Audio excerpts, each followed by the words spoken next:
বিগত দিনের ছাত্রলীগ আর বর্তমান ছাত্র শিবির আমরা যদি সামনের সারিতে দেখি তাহলে মনে হয় আমরা ছাত্রলীগের মিছিলটাই দেখছি। আপনারা নিজেদের স্বার্থ হাসিল করার জন্য যেভাবে বেহায়াপনা করছেন, ক্ষমতায় না আসতে পেরে যেভাবে পাগলামি করছেন, পাগলের মতো হয়ে গেছেন, সেই পাগলামি কিন্তু ঠান্ডা করার ক্ষমতায় বাংলাদেশের জনগণের আছে।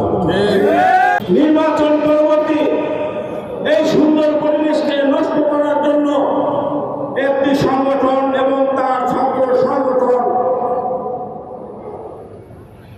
যেভাবে একটি দলের বিরুদ্ধে এবং দলের প্রধানের বিরুদ্ধে বাজে ভাষায় কথা বলছেন, বাজে ভাষায়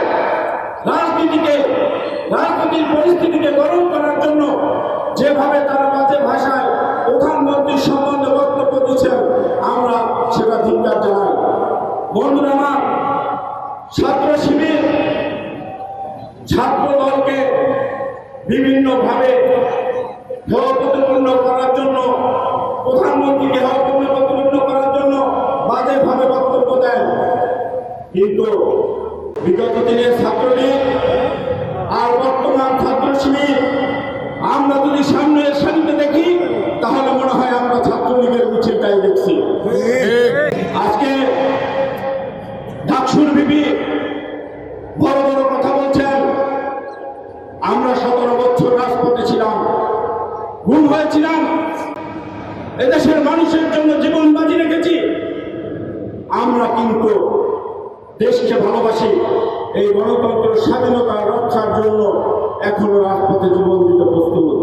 কিন্তু আপনারা নিজেদের স্বার্থ হাসিল করার জন্য যেভাবে বেহায়াপনা করছেন, ক্ষমতায় না আসতে পেরে যেভাবে পাগলামি করছেন, পাগলের মতো হয়ে গেছেন, সেই পাগলামি কিন্তু ঠান্ডা করার ক্ষমতায় বাংলাদেশের জনগণের আছে।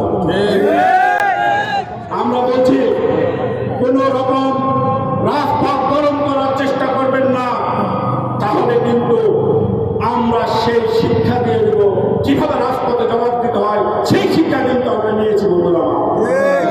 সেই জন্য সকলকে সংযতার সহিত মুখের ভাষা ঠিক করে স্টাইল হোক রুচিশীল, পরিচয় হোক রাজকীয়, e commerce platform palace of classy, যেখানে ফ্যাশন মেলে আত্মবিশ্বাসে। শীতের হুডি হোক বা গরমের আরাম, আমরা আছি আপনার পাশে। 100% অরিজিনাল প্রোডাক্ট, দেশের যে কোনো প্রান্তে ফ্রি হোম ডেলিভারি। অর্ডার করতে ইনবক্স করুন এখনই। Palace of classy, B classy, be confident. প্রধানমন্ত্রী সম্পর্কে বক্তব্য দেওয়ার অনুরোধ করছি। আর এই নির্বাচন 17 বছর মানুষের ইচ্ছা আকাঙ্ক্ষার নির্বাচন। এই নির্বাচনের ফলাফল বাংলাদেশের মানুষ মেনে নিয়েছে, আমরাও মেনে নিয়েছি। আমরা কারো যদি পছন্দ না হয় তাহলে রাজপথে নামতে পারেন, কিন্তু যে আশায় নামবেন সেই আশা কোনোদিনই আপনাদের পূরণ হবে না। আমরা আগামীতে বাংলাদেশের প্রতিটি মানুষকে গুরুত্ব দিয়ে এই জনগণ